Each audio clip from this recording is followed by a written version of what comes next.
How to fix Instagram Messenger update option not showing. Hello guys, so all what you need to fix this problem is just open the settings on your phone.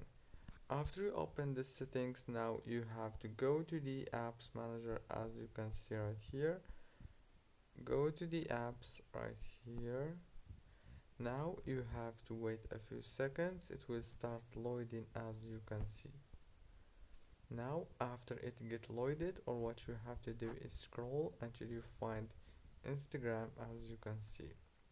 When you find it, you have to click on it. After you click on it, click on this option, it's called force stop, and then go to the data usage option right here and make sure that all those options right here are enabled, so like this. Go back, and last thing you want to do here is go to the storage option. This is very important step. Click on clear data, clear cache. Now go back, open the Play Store, search for Instagram like this, and click on the update option.